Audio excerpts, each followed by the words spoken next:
BJP ইয়াত জিকিছে এতিয়া তেওঁলোকৰ সংগঠন যথেষ্ট কটকটীয়া হৈ আছে দুইফালে আৰু আমাৰ নিজৰ দলৰ কথাটো ক'বলৈ গ'লে আমি বিটিচিত আমাৰ সংগঠন সম্পূৰ্ণ আছে কিন্তু বিটিচিৰ বাহিৰত আমি শূন্যৰ পৰা আৰম্ভ কৰিছোঁ গতিকে সেই ক্ষেত্ৰত আমি বিটিচিৰ ভিতৰত আগন্তুক যি 12 মাহমান পিছত যি বিটিচি ইলেকশ্যন হ'ব তাৰ কাৰণে আমি ভোটখিনি একত্ৰিত কৰি ৰখাৰ কাৰণে নিৰ্বাচন খেলাটো অন্যতম কাৰণ 11 লাখ ভোট য'ত আমাৰ সংগঠন নাই দৰং জিলাত তেনেকুৱা ক্ষেত্ৰত এটা ৰাজনৈতিক দলে মানুহক শূন্যৰ পৰা আনি পেলাই তাৰ পৰা 4-5 লাখ ভোট লোৱাটো সম্ভৱ নহয়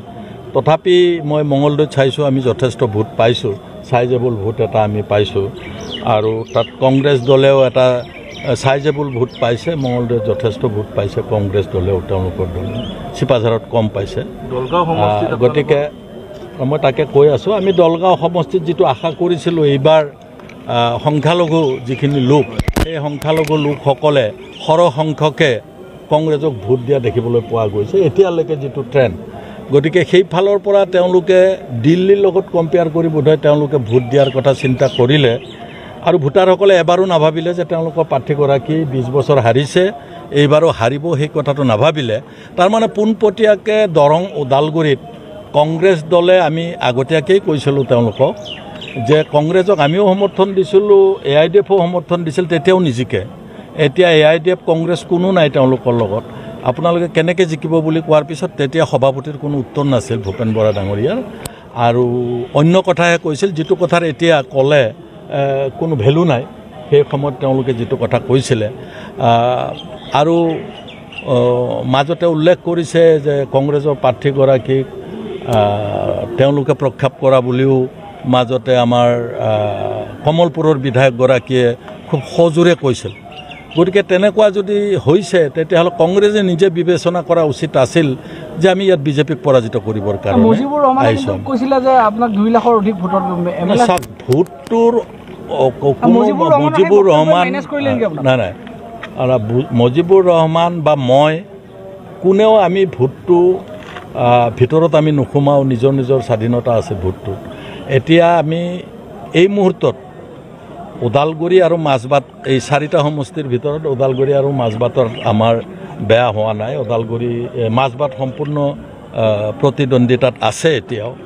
ওদালগুৰিতো আমি 1 নম্বৰ হৈ আছোঁ আমি ভাবোঁ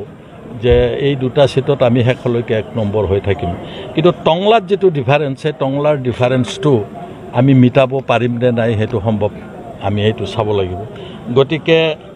যথেষ্ট আগবাঢ়িছে ভাৰতীয় জনতা পাৰ্টি ইয়াত আৰু এনে ধৰণে ট্ৰেন্ড থাকিলে ভাৰতীয় জনতা পাৰ্টিক পৰাজিত কৰাটো সম্ভৱ নহয় সম্পূৰ্ণভাৱে বিদায় দিছে নেকি আপোনাৰ নিজৰ সমষ্টি বুলি ক'ব লাগিব যেটো কলাগাঁও সমষ্টি আছিল নিজৰ সমষ্টিতে আপুনি এনেকুৱা হ'ল আপোনাৰ বিধানসভাত সব আপুনি জানে নে নাজানে নাজানো আমাৰ 10টা পঞ্চায়ত তাৰে 9টা পঞ্চায়ত আমাৰ দলগাঁও আৰু মঙলদৈত পৰিলে আৰু মই তাতে হাইয়েষ্ট ভোট পাইছিলোঁ 35,000 ভোট পাইছিলোঁ আপুনি 35,000 ভোট ডাইৰেক্ট মাইনাছ কৰিবই পাৰে মইনো কিমান পাইছিলোঁ 61,000 7,000ত মই জিকিছোঁ তাৰ পৰা আপুনি 35,000 মাইনাছ কৰকচোন গতিকে অংকবিলাক তেনেকুৱা হয় পোনপটীয়াকৈ নহয় এতিয়া টংলা সমষ্টিততো মই কামেই কৰা নাই কি কাম কৰিছোঁ টংলাত 0 কাৰণ আমাৰ এটা মানে মুদৈপুৰীটো আছে তাৰপিছততো টংলা সমষ্টিত বাকী কেইটা নাই নে হৰিচিঙা আছে নে এইটো আমাৰ খালিংদুৱাৰ আছে নে আমাৰ বাগিচা টাচ কৰা এইটো কি চিট সেইটো আছে এটা চিট আমাৰ তাত নাই আৰু আপোনালোকে এটা কথা জনা উচিত যে ইয়াত 16টা MCLA চিট আছিল 16টা MCLAত BPFৰ এটা আছে বাকি 15টাই UPPL আৰু বিজেপিৰ তেনেকুৱা কাৰকবিলাকেও নিশ্চয় ইয়াতে কাম কৰিছে আপোনালোকৰ আসলে বিৰোধী ঐক্যৰ অভাৱত এই সমষ্টিটো পুনৰ নিব সক্ষম হ'ব নেকি বিজেপি কাৰণ বিৰোধী ঐক্য আমি বিৰোধী ঐক্য জোৱাই নাছিলোঁ আমি অকলে নিৰ্বাচন খেলিছোঁ এতিয়া বিৰোধী ঐক্যটো কৰিছিলে নেতৃত্ব লৈছিলে কংগ্ৰেছে তেওঁলোকক আমি বিৰোধী ঐক্যৰ কথা আমি খুব জোৰ দি ক'ব নোৱাৰোঁ আমি বিৰোধী ঐক্যত নাই আৰু আমি অকলে খেলিছিলোঁ আমাৰ লক্ষ্য উদ্দেশ্যটো মই এই কাৰণে কৈছোঁ যে এবছৰ পিছত হ'বলগীয়া MCLA ইলেকশ্যনত আমি BTC অঞ্চলৰ ভোটকেইটা একত্ৰিত কৰি ৰাখিব লাগে বেলেগ চিম্বলত ভোট দিবলৈ দিলে ইমিডিয়েটলি আপুনি 6-7 মাহ পিছৰ পৰা কেম্পেইনত লাগিব কোনো কাৰণত আমি তেওঁলোকক ঘূৰাই আনোতে আৰু বেছি কষ্ট হয় ইয়াৰ পূৰ্বৰ নিৰ্বাচনসমূহত আমি দেখিছোঁ যোৱাবাৰ আমি ইলেকশ্যনত দিলীপ শইকীয়াকে আমি BPF ভোট দিছিলোঁ 1.5-2 লক্ষ ভোট আমি তেওঁক দিছিলোঁ তেতিয়া 3টা সমষ্টি আছিল 1.5-2 লক্ষ আমি তেওঁক ভোট দিছোঁ আৰু তাৰ পিছতে ইমিডিয়েটলি যেতিয়া MLA ইলেকশ্যন হ'ল আমি সাফাৰ কৰিছোঁ যথেষ্ট সাফাৰ কৰিছোঁ লাখ নহয় 80,000 ভোটত হ'ব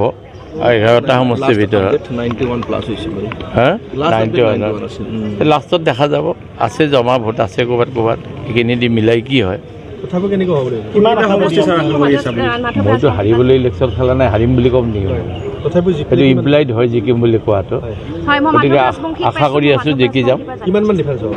কম ডিফাৰেঞ্চ হ'ব যিটো দেখা যায় যিটো গতিত গৈ আছে এই গতিত ডিফাৰেঞ্চটো কম হ'ব বেছি নহয় আপুনি জ্যেষ্ঠ যিহেতু এগৰাকী নেতা এই অসমৰ ক্ষেত্ৰত কেনেকুৱা হ'ব ৰাজ্যত মই বাকী সমষ্টি একো খবৰে লোৱা নাই মোৰ সমষ্টি দুটাতে মাথা ঘূৰি গৈছোঁ আপুনি কিমান AIDF আপোনালোকক সমৰ্থন জনাইছে AIDF আমাক সমৰ্থন জনোৱা নাই BPF সমৰ্থন জনাইছে যেহেতু BPF সমৰ্থন জনাইছে গতিকে আৰু দিলীপ শইকীয়া যেটো আগবাঢ়ি আছে এতিয়া কিবা 91,650 সেই ভোটৰ ব্যৱধান আপুনি কৰিবগে পাৰিবনে আপোনাৰ চক এতিয়াতো 5-6 ৰাউণ্ড ভোট হৈছে আৰু বহুত ৰাউণ্ড বাকী আছে লাষ্টতহে ক'ব পৰা যাব এইটো হয় আপুনি কিমান কনফিডেন্ট মই এতিয়াও কনফিডেন্স